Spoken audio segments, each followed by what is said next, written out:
जय जगन्नाथ सांग मैंने कहतु केमती अच्छा पुणी थे इच्छाशक्ति चैनल को आपण मानक बहुत बहुत स्वागत। आउ यही महान पर्व भाई भौणीकर खुशीर पर्व राखी पूर्णिमार शुभकामना। आज आम ये भिडियो रे जानिबा कि राखी बांधिबार शुभ मुहूर्त कौन अच्छी। एक भल भाव जानी जदि आम शास्त्रीय ढंग से शुभ मुहूर्त राखी बांधि थाऊ तो पूरा वर्ष आमर रक्षा होता है। से भली आम जदि भद्रा समय राखी बांधि देबा तो यह आमर विनाशर कारण होता है। आउ प्रतिपदारे जदि आमे राखी बांधिबा तो तार कौनसी फल मिले नाही। सेइथिपाई ध्यान रखिबे जदि काहाकू कोउठिकू जिबा आसिबा करिवार अछि तो एई शुभ मुहूर्त रे जाई आपण माने राखी बांधि पारिबे। आउ ए कथा मध्य आपनको सांग साथी मानकू फोन माध्यम रे शेयर करी जणाई देबे। देखंतु 2025 रे श्रावण पूर्णिमा आरंभ होउछि 8 अगस्त को 2:12 ठारू 9 अगस्त 2:24 पर्यंत। तेणु करी उद्या तिथि अनुसार 9 तारीख को राखी बांधिबा दरकार। केते लोकंक मनरे एभली प्रश्न आसुथिबो कि जदि 8 तारीख रे पूर्णिमा आरंभ होउची 2:12 रु तो आमे 8 तारीख को ही राखी बांधि देबु। हमर 9 तारीख रे बांधिबा कोन दरकार अछि एई भली केते लोकंक मनरे प्रश्न आसुथिबो। नाही एभली आमे बिल्कुल करि परिबा नाही। काहे कि ना आउ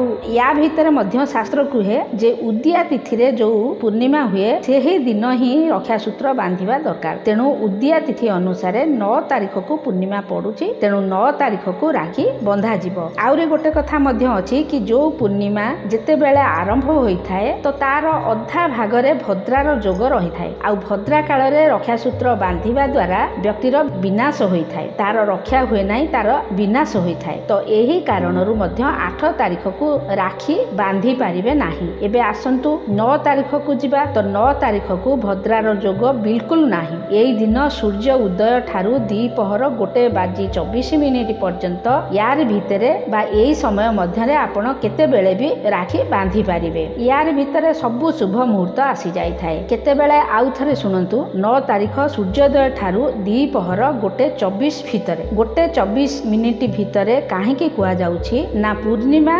1:24 पर्यंत ही अछि। ता पर ठारू पूर्णिमा नाही, प्रतिपदा तिथि लागि जिवो। आउ जदि प्रतिपदा तिथि रे रक्षा सूत्र बंधा जीवो तो तार कौनसी प्रभाव पड़िबनी। हाँ आज्ञा ए कथा मु मो मनरो कहूनी, शास्त्र वचन। शास्त्र कुहे प्रतिपदा तिथि रे रक्षा सूत्र बांधंतु नाही। पुणी थरे आपण मानकू मु कहि रखुछि कि 9 तारीख को पूर्णिमा तिथि 1:24 पर्यंत अछि। तापरे जदि आपण रक्षा सूत्र बांधिबे तो यह तार कौनसी प्रभाव देव नाही। ता द्वारा कौनसी रक्षण हेबो नाही। देखंतु भद्रा रे क्षति होइथाए आउ प्रतिपदा तिथि रे बांधिबा द्वारा प्रभावहीन हेइथाए, माने तार किछि फल मिले नाही। तो आपण जहाँ भी आपन को फल मिलिबो ना ताहा पूर्णिमा रे रहिथिबा समय रे राखी बांधिले फल मिलिबो। आउ भाई किंबा काहाकू भी आपण राखी बांधि पारिबे तो ठीक उचित समय रे बांधिले रक्षण होइथाए। मु तो आपन को शास्त्र अनुसार कहि देली, तेने कि आपन को इच्छा आपण केते बेले भी बांधि पारिबे। एबे आसंतु जानिबा राखी पूर्णिमा रे भौणी को उपाय करिले भाईर भाग्य वृद्धि होइथाए। राखी बांधिबा पर्व हिंदू धर्मर एक प्रमुख पर्व। एही पर्व प्रति वर्ष श्रावण मासर पूर्णिमा तिथि को पालन करा जाय थाए। एही दिन भौणी भाई हाथ रे राखी बांधि थाए आउ भाईर सुख समृद्धिर कामना करि थाए। बदल रे भाई निज भौणी को रक्षा करिवार कथा देइ थाए। एथर राखी पूर्णिमा रे भौणी किछि उपाय करिबा द्वारा भाई भौणी को संपर्क रे निबिड़ता आसी थाए एवं धन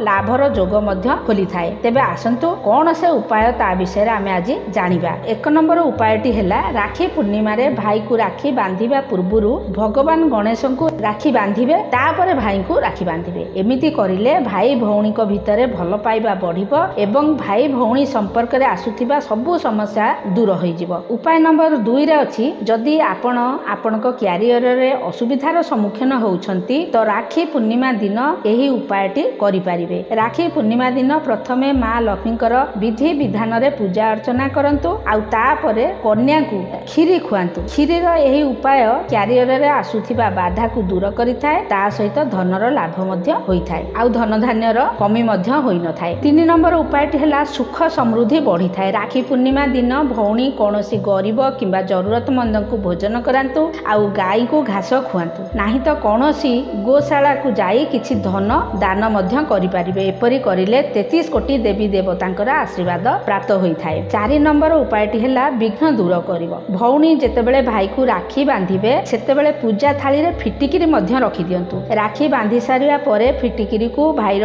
ମୁଣ୍ଡଠୁ ନେଇ ପାଦ ଯାଏ ଓଲଟା ବୁଲେଇ ବାହାରେ କିମ୍ବା ନିଆଁରେ ପକେଇ ଦିଅନ୍ତୁ। ଏଭଳି କରିବା ଦ୍ୱାରା ଦୁଷ୍ଟ ଶକ୍ତି ଦୂରରେ ରହିଥାଏ ଆଉ ଚାରି ପାଖରେ ସକାରାତ୍ମକ ଉର୍ଜାର ସଞ୍ଚାର ବନି ରହିଥାଏ। ଜ୍ୟୋତିଷ ଶାସ୍ତ୍ରରେ କୁହାଯାଏ ଫିଟିକିରି ଗୋଟେ ଏଭଳି ଜିନିଷ ଯାହା ସବୁ ନକାରାତ୍ମକ ଶକ୍ତିକୁ ଶୋଷି ନେଇଥାଏ। 5 ନମ୍ବର ଉପାୟ କରିଲେ ଗ୍ରହ ଶୁଭ ପ୍ରଭାବ ଦେବ। ଜ୍ୟୋତିଷ ଶାସ୍ତ୍ର ଅନୁସାରେ ରାକ୍ଷୀ ବାନ୍ଧିବାର ପର୍ବ ପୂର୍ଣ୍ଣିମା ତିଥିକୁ ପାଳନ କରାଯାଇଥାଏ। ଆଉ ପୂର୍ଣ୍ଣିମାର ସମ୍ବନ୍ଧ ମାତା ଲକ୍ଷ୍ମୀ ଆଉ ଚନ୍ଦ୍ର ଦେବଙ୍କର ହୋଇଥାଏ। ଏହି ଦିନ ଭାଇ ଭଉଣୀ ଭଗବାନ ଶିବ ଆଉ ମାତା ଲକ୍ଷ୍ମୀଙ୍କୁ ପୂଜା ଅର୍ଚ୍ଚନା କରନ୍ତୁ।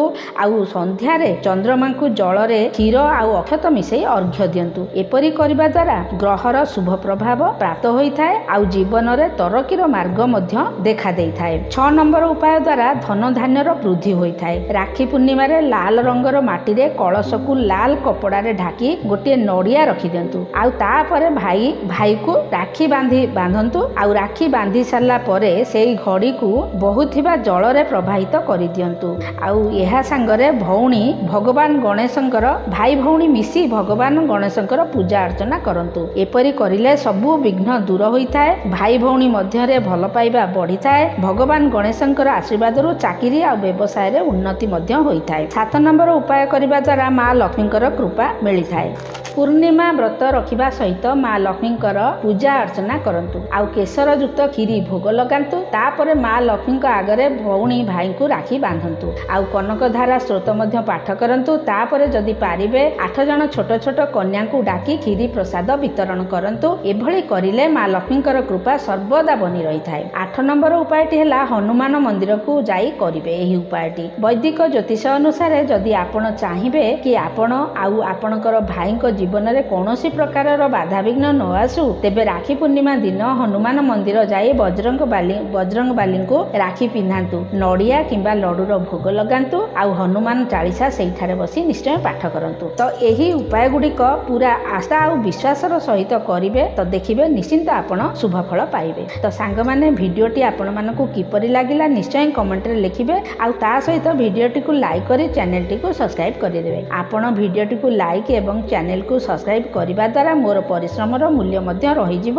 ଆଉ ତା ସହିତ ଆଗ୍ରହ ମଧ୍ୟ ବଢ଼ିବ ଆପଣମାନଙ୍କ ପାଇଁ ଏଇଭଳି ଜାଣିବା କଥା ଗୁଡ଼ିକ ତିଆରି କରି ପୁଣି ଆପଣମାନଙ୍କୁ ପାଖକୁ ପଠେଇବି। ତ ପୁଣି କଥା ହେବା ପର ଭିଡ଼ିଓରେ, ସେତେବେଳେ ଯାଇ ଖୁସି ରୁହନ୍ତୁ, ବ୍ୟସ୍ତ ରୁହନ୍ତୁ ଆଉ ସର୍ବଦା ସୁସ୍ଥ ରୁହନ୍ତୁ। ଜୟ ଜଗନ୍ନାଥ।